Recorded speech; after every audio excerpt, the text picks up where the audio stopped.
Let me cradle your dreams, my sweet little one. In each of us, there are talents locked away, waiting to be discovered. Talents that lay dormant, even from the earliest days in the cradle.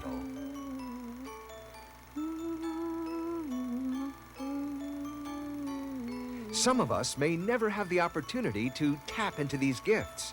Luckier ones find the key to self-discovery. I know the joy that comes from having a special child, and I just wish the whole world would have Billy Deckers in their life, because I know a love that nobody else will know unless they accept our children and find out what they're like and who they are.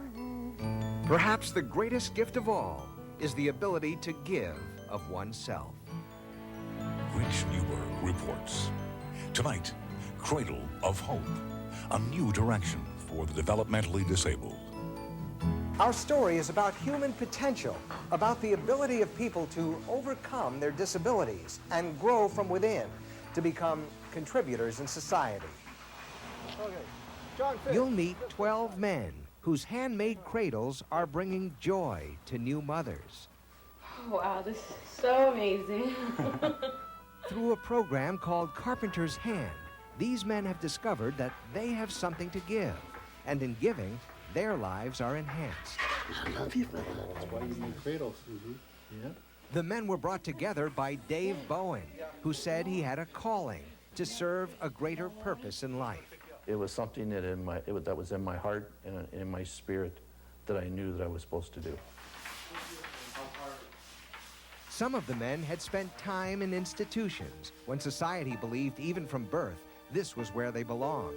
Parents were told to give up on their child. That he wouldn't walk or talk or do anything. We should just institutionalize him from the hospital. This is what it looked like, this is what it sounded like, but how can I tell you about the way it smelled? You'll see the pictures that open the eyes of the world to the worst of institutional life, Willowbrook, and how the thinking has changed away from walls of isolation. Isolation from society was considered protection. What we realize today is, that deprives people of really living a life. You'll see modern-day scenes reminiscent of Willowbrook, where developmentally disabled children have little hope of a quality life. These are the orphans of Ukraine.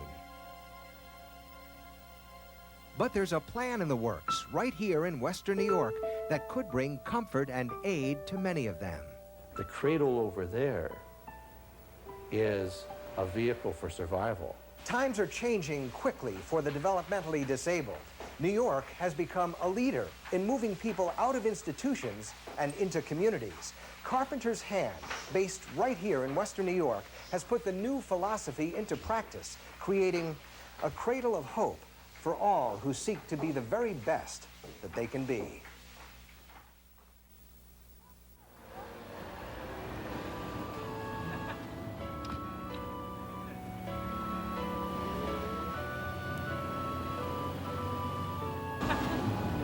Would you like to decorate the Christmas tree? Bill, you start from the top. I got this thing. Okay, put that on. A family of men from different walks of life gather around the family tree. How does I go? They've been spending a lot of time together, learning new social skills that will prepare them for life in the community. Each of the men, in some way, is developmentally disabled. Some spent years in institutions. Others were raised in families that provided varying degrees of support.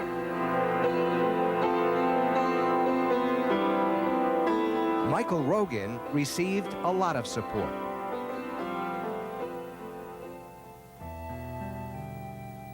Lots of love from a nurturing family, a family that had reluctantly made a decision to put their son in an institution when he was 2 years old, a decision they almost immediately regretted. I just remember one time seeing his bed, and it was in a huge room with probably about, it looked like to me about 50 or so beds. It was just a whole bunch of cribs. One of the nurses said to me, your little boy is dying in here. So when we brought him home, we just never took him back again. A happier Michael, reunited with his family, turned into a child willing to take on challenges. He became a first-place winner in the Special Olympics. He landed a job, making almost $10 an hour in the laundry room at Mercy Hospital. And now he lives independently with 2 housemates. Do you help each other out? Yes, we do. Yes. Tell me about that. In what ways? Like, take turns, dishes, like washing dishes, try the dishes, and set up the table, like dinners, lunch, and breakfast. I've always seen a great guy in him. He's always tried whatever he's done to do it in excellence. And now I think it's just a fulfillment of that. I think it just continues.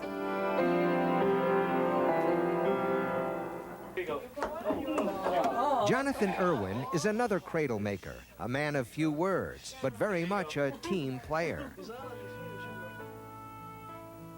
As a young boy, he was pretty much accepted by the children in the neighborhood, but as they got older, their interests changed, and Jonathan found himself more and more at home.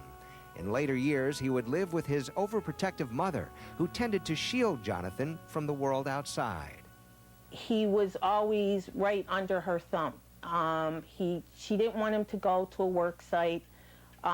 We had social workers come in and teachers come in and tell her what's out there, but she felt that he should be home with her. I can't do it.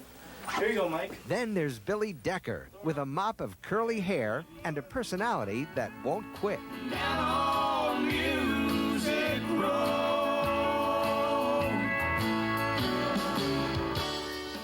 Billy, these days, is the star of the show in his family, but the key to raising Billy was to consider him just a part of the family, right from the day he was born. My wife was taking the videos of me, and I was there, and I was holding him, and I just said, "This is my baby, number one." I couldn't have been prouder of him. He was part of me, and if God wanted me to have him like that, God knew I would take care of him, and I would. Billy's whole life has been documented on home videos and movies. He's always included in the action, and sometimes he's in the center of the spotlight.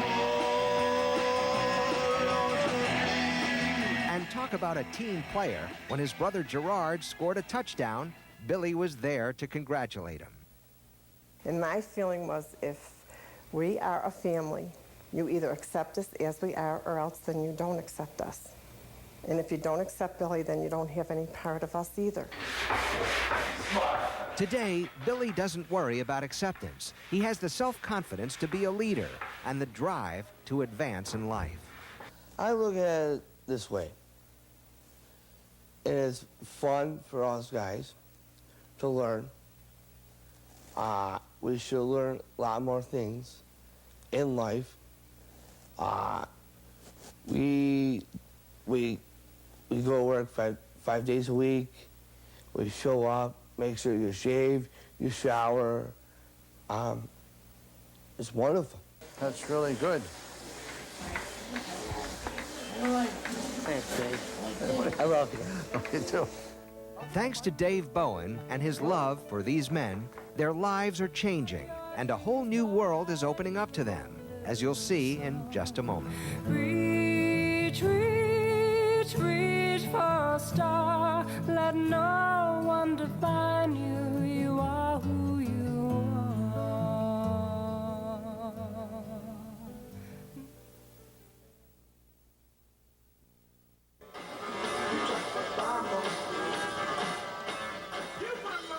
John Fish still rocks to the sound of his favorite tunes, but there was a time when he just rocked for no reason and communicated with no one.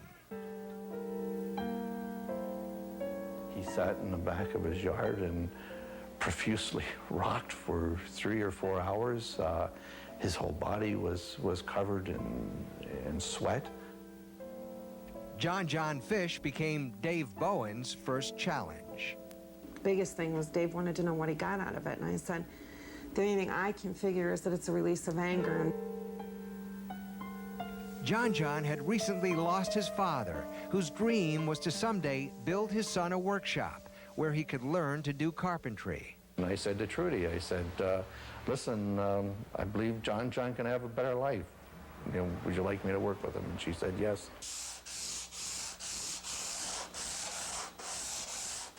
Not knowing about John's father's dream, Dave Bowen built a wood shop for the man in Springville and began working tirelessly with him, earning his trust. I just felt a sense of rightness. You know, this man needs help. Let's see what we can do. He got John to come out of his shell and gradually reduce the medication. And then he asked Dave, will you be my stepfather? And from that day forward, he bonded with Dave. He loves me a lot.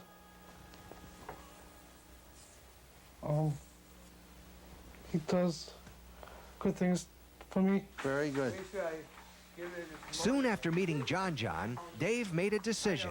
He would devote the rest of his life to helping the developmentally disabled help themselves. Mike Gilbert got a good team.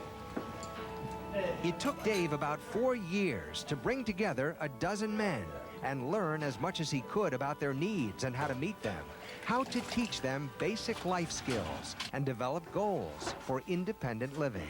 These people have something that they can add to society. We become a softer society when we integrate them and we become more gentle and more considerate. What are we looking for today? Stuff. Stuff? What kind of stuff? We're looking for lumber today, hardware? Wood. The men are pricing wood and supplies for the cradles they will be making. $40 a sheet? Yeah. That's why I'm saying if it's going to be covered by, you know, a pad or whatever goes inside the cradle, maybe you don't have to go through this type of an expense. Compare the weight of this. Assistant store manager Mike Hackford has helped the men before. He knows what they're capable of making, and he enjoys their enthusiasm. We get a lot of people in this building that are just here to do the, you know, your typical work around the house, and you know, it's that mundane doldrum, you know, Sunday, Saturday kind of work atmosphere. It's nice to be able to take care of somebody who truly enjoys doing what they're doing. One for the road, eh? Beyond the enjoyment, this venture out into a store will test their ability to cope in society. Progress is measured in terms of small victories, like Dan here taking control of a shopping cart.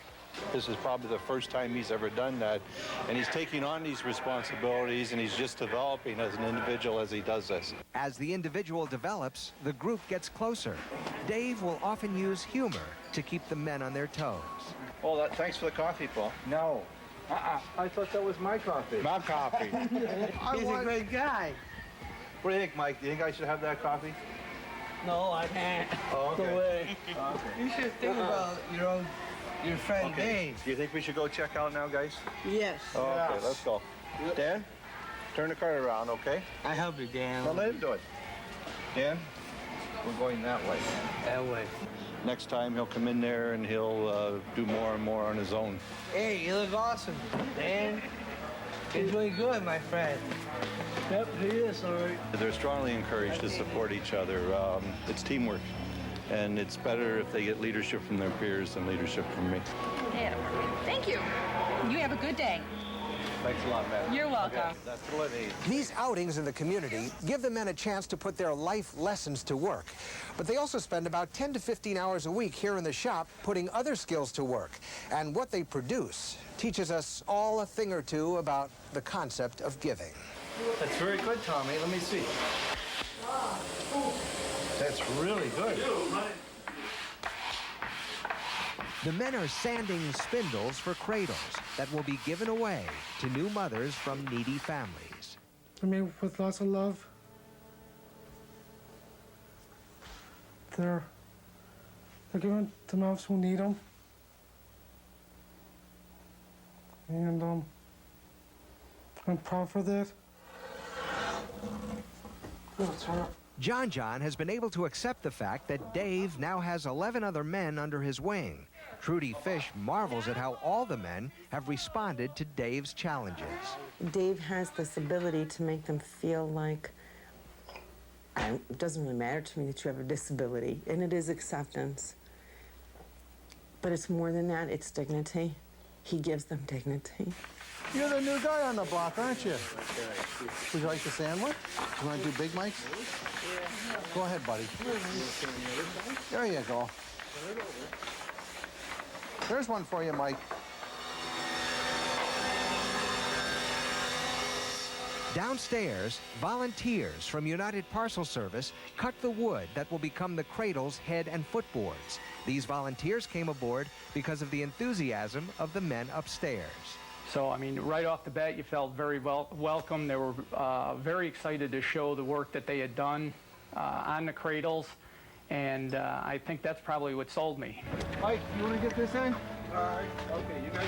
All the hard work leads to the day of delivery. This is so cool. Oh my God. Wow. Mommy's so happy. 2-week-old Tatiana is receiving a gift that she may someday pass down to her children. The men are pleased and proud to present the fruits of their labor. We do with teamwork and a lot of love. And Wow, it is beautiful. Thank you so very much. Oh my God, I can't believe this is actually happening. This is all for you. The gift that they give, you know, is such a part of themselves. And when they give it, you can, as you can see in their eyes, it's just a gift of love. I know, my heart is just popping out of my chest. And in giving, they get a lot back. Say hi. Okay, John, can I give the baby back? Say hi, beautiful. Hiya. Beautiful kid. Thank you so very much. Guys, you've made 2 new friends today. That's all right. yes, And we did. 2 new friends. Isn't that wonderful? Yes, it is, Dave. Isn't that a beautiful baby girl? Yes. Yes. Yes. Like carpenter's hands bring beauty to wood, may you fashion a life that is peaceful and good. Dream on in your cradle, my sweet little one. As sleep settles over you, my work is done.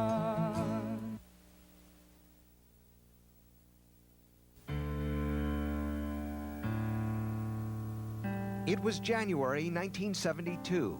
A young budding reporter named Geraldo Rivera, accompanied by a doctor, held a key that would open the conscience of anyone with a heart. They entered a locked ward in a New York State institution known as Willowbrook. There was one attendant for perhaps 50 severely and profoundly retarded children. Lying on the floor, naked and smeared with their own feces, they were making a pitiful sound, the kind of mournful wail that it's impossible for me to forget. Most residents suffered from parasites. The incidence of pneumonia was extremely high, and there was a good chance patients would contract hepatitis within 6 months of admission. It smelled of filth, it smelled of disease, and it smelled of death. There had been budget cuts and a freeze on hiring, and here in the world's largest institution of its kind, more than 5,000 residents were wasting away. Government didn't think of what it was doing, and what happened is direct care workers continued to be, smaller and smaller in number, and there simply was not enough workers. Just the name Willowbrook would conjure up images that came to represent the worst of institutional life. Certainly the human devastation is, I think something that we all keep in our memory to make sure that we never go back to those days. But a decade after Willowbrook, the case of Augie Bartholomew shocked the nation. Augie was retarded and had been locked away in a shower room for 3 years at the Craig Developmental Center southeast of Buffalo. A former aide blew the whistle on the institution. He was locked in the shower room 24 hours a day, 7 days a week, with the exception he was let out at mealtime.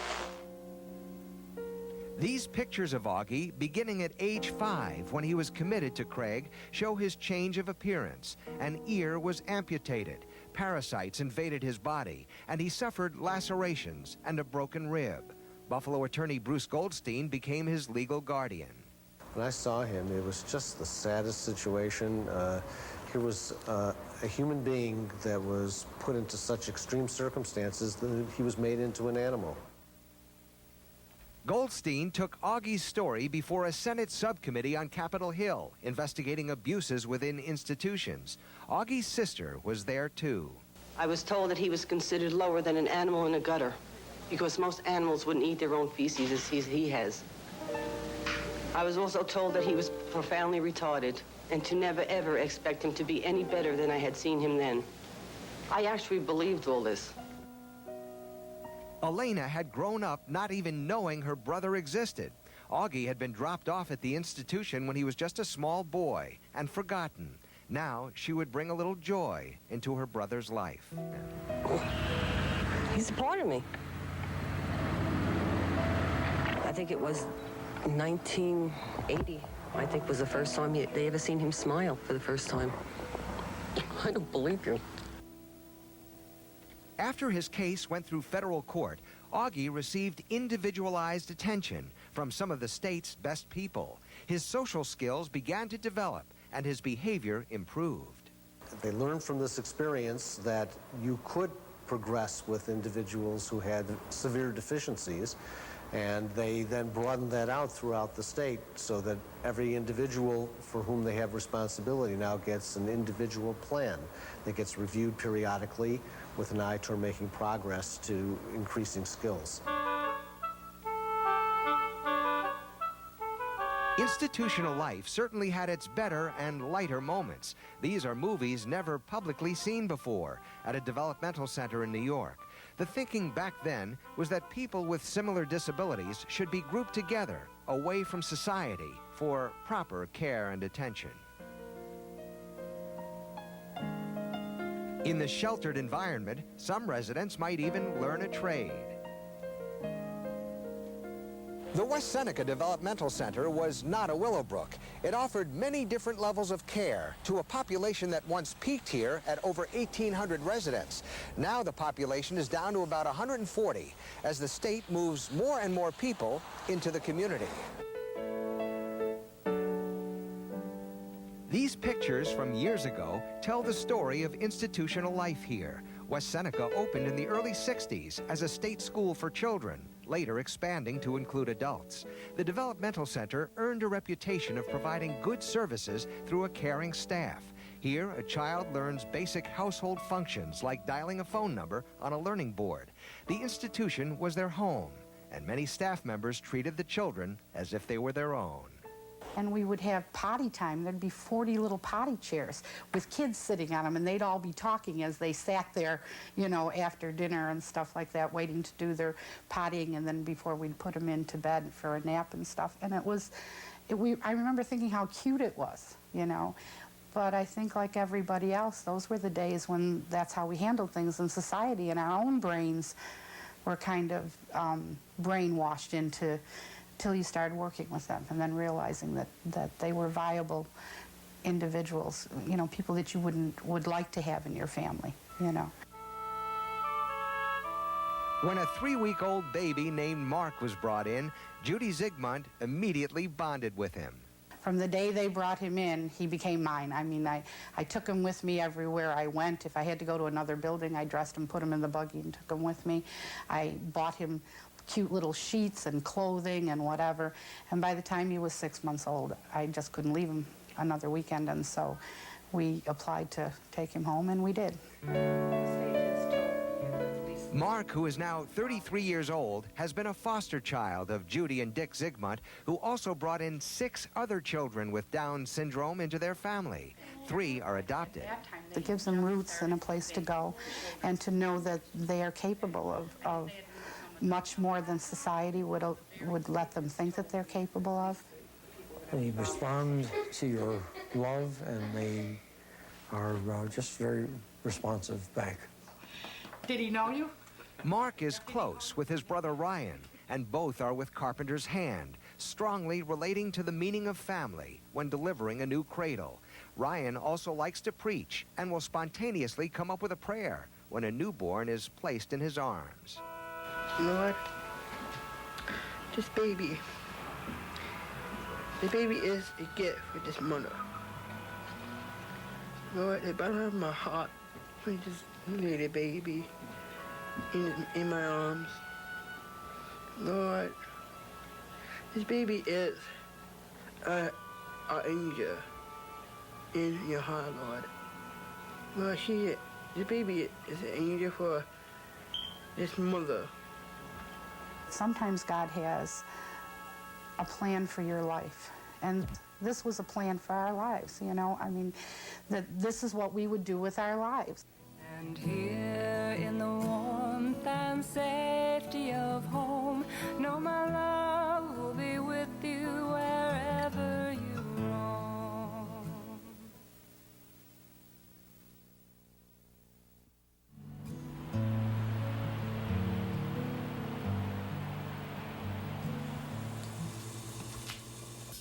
It's dinner time after a day's work at Carpenter's hand.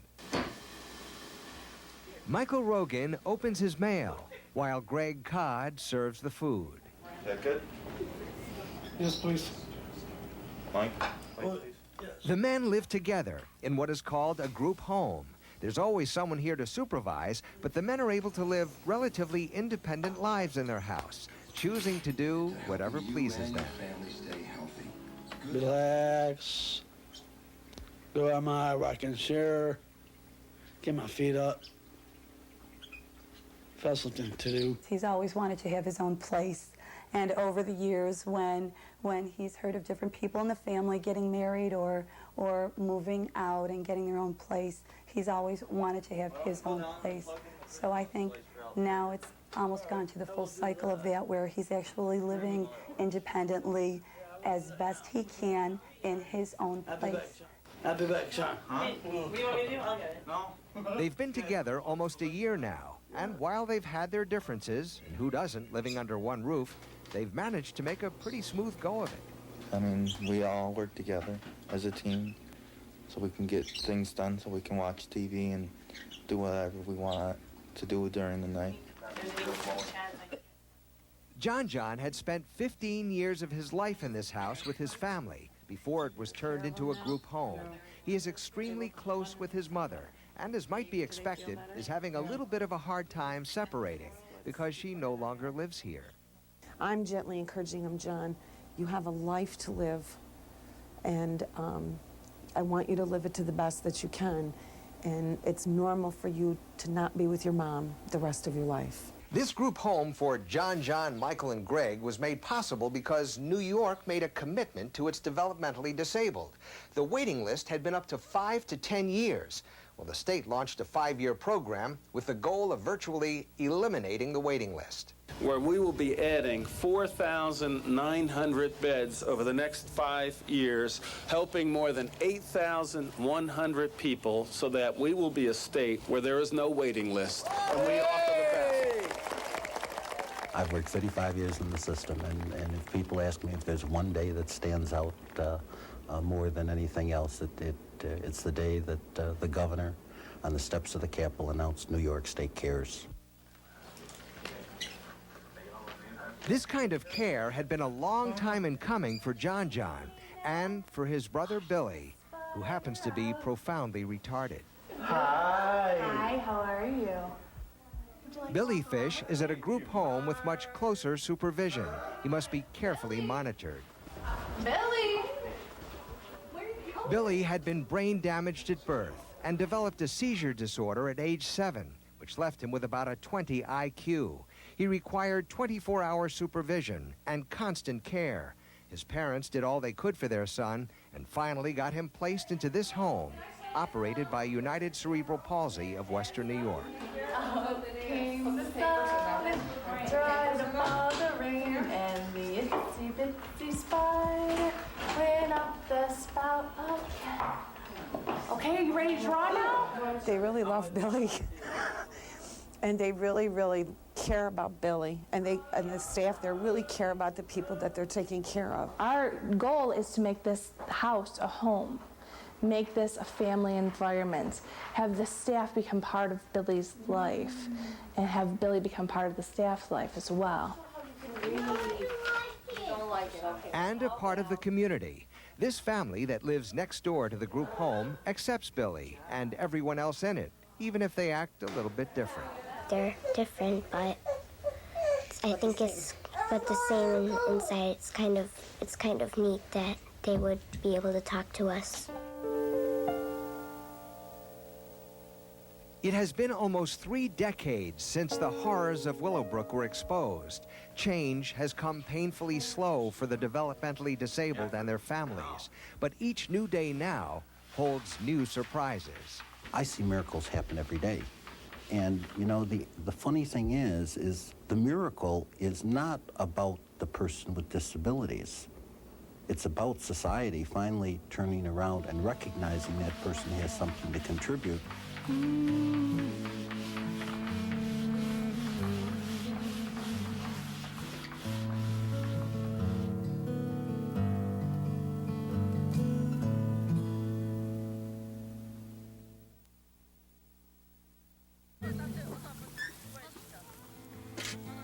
This is a scene you won't find in group homes or institutions in the United States. I'm picking potatoes, she says, to eat. The potatoes were left behind after the farmer harvested his crop. What the children harvest will become a major part of their diet during the long winter. The Ukrainian government cannot do much for these children. Some are developmentally disabled.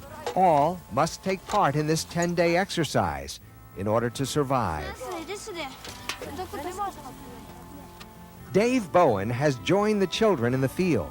He has come to Ukraine to learn as much as he can about their lives because he has a plan for them, a plan that has worked beautifully in Western New York. We're going to give them an opportunity to say to the government and say to the world, hey, we're productive people. We can do something. And they're going to make the baby cradles. These children already do their best to survive, to provide the means for their own existence, but they haven't been able to produce a product that could generate revenue and perhaps open some new doors to a better life. It's providing a means of livelihood. So maybe they can look beyond picking potatoes and do things other than just purely surviving. This lumber mill in Korostin, 90 miles northwest of Kiev, will not only provide the wood, but also the space for Carpenter's Hand Ukraine. The owner of that plant is a private entrepreneur. He's a businessman. He wants to help the program. So not only will he supply a good quality of oak that's kiln dried to the same standards that we have here, but he's also going to provide us with a building. And the rent of the building is $100 a month. Ukraine is a country in deep economic distress. When the Soviet Union collapsed, Ukraine lost its markets. Orphanages are among the institutions suffering the most.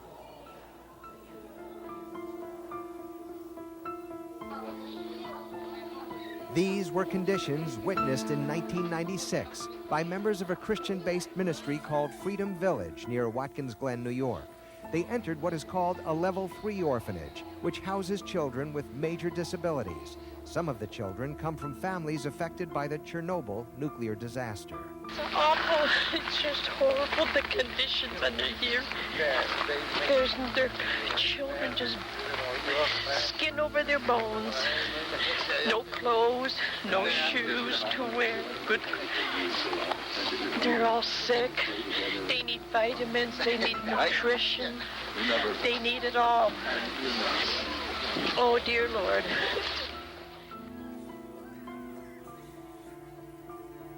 And the attitude was, if these level 3 kids, the Down syndrome kids, the crippled kids, the sick kids, if they die young, better, because we don't have to take care of the rest of their life.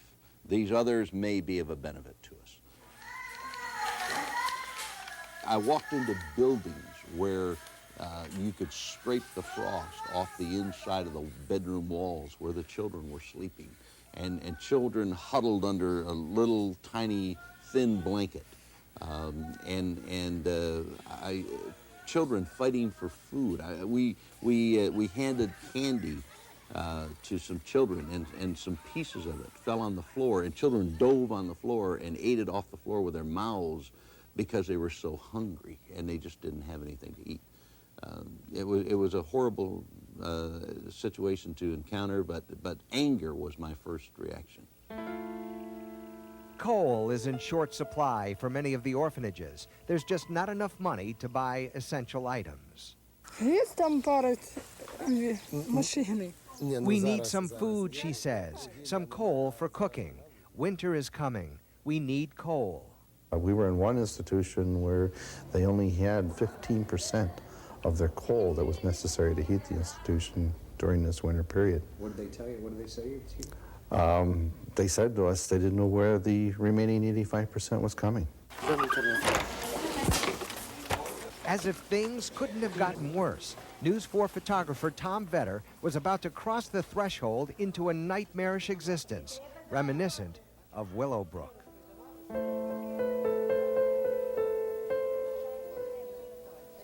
It is a mental institution where patients are warehoused. It is a storage space for society's cast-offs and is sometimes the destination of orphans who have virtually no other paths open to them. One of the most profound images I have is when we saw, I think, approximately 50 men in a cage. In a cage that had no facilities. This place has received only 30% of the money it needs to operate. Workers give out of their own pockets or go to neighboring farms begging, hoping perhaps someone knows a patient and will make a donation. Even people who are well placed in the system have loved ones who end up here. One of the directors, his sister had Down syndrome. And when she came out of the orphanage from Down syndrome, she went into the mental institution and survived a year, raped repeatedly, starved to death. Do you have enough to eat, or do you need more food? More food. You want more? I need more food. Always? You never Always. have enough? The needs go unmet. A voice is heard singing about birds in flight.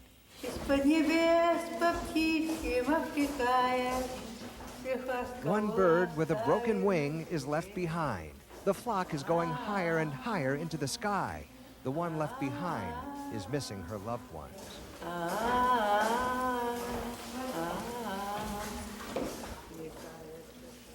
The Reverend Vladimir Samarsky has never forgotten the little birds with broken wings in the orphanages of his native Ukraine. He once fled Soviet domination and now lives in Binghamton, New York, but he returns often, arranging for adoptions and assessing the needs. Many people, children died because of cold, no food, no clothes. Vladimir is determined to alert the world to the plight of these children. With his guidance, Freedom Village has already rescued several orphanages from disaster.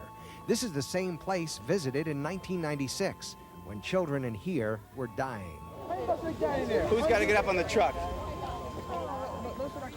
Back in Western New York, AmeriCorps has taken up the cause. Its young workers processing thousands of items, including used clothing and toys, for shipment to Ukraine.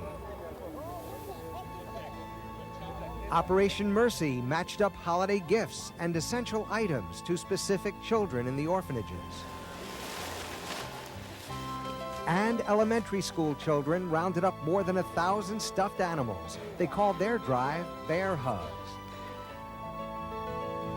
But Dave Bowen realizes that in order to sustain the real-life necessities in these orphanages, they must find a way to bring in money. Making cradles and shipping them to the United States for sale is one way. Based on the production levels here, 12 men working 8 hours a day, 5 days a week, can make 100 cradles a month. As long as we're able to market those cradles over here, which I think we'll be able to do, those 12 men will fully support 300 people in an orphanage. A year. The 12 men of Carpenter's Hand are smoothing the path for the orphans. Ukrainian teachers have now come to Western New York to learn everything they can about the men and their work. This is Jonathan, this is Leanna, and this is Lilia. Hi, they nice to came meet you. across the ocean to see you. It didn't take them long to realize the impact of the program on the lives of the men here. I see them happy. I see them busy. You know, they're just talking and looking around, and they're so happy. And this is the first time I've seen them at all, and I'm just, you know, it's like I love them. Love, combined with a little know-how, can go a long way in delivering hope to some needy people. Without hope, the people perish. You know, with hope, there's something to look forward to. Reach, reach, reach for a star. Let no one define you. You are who you are.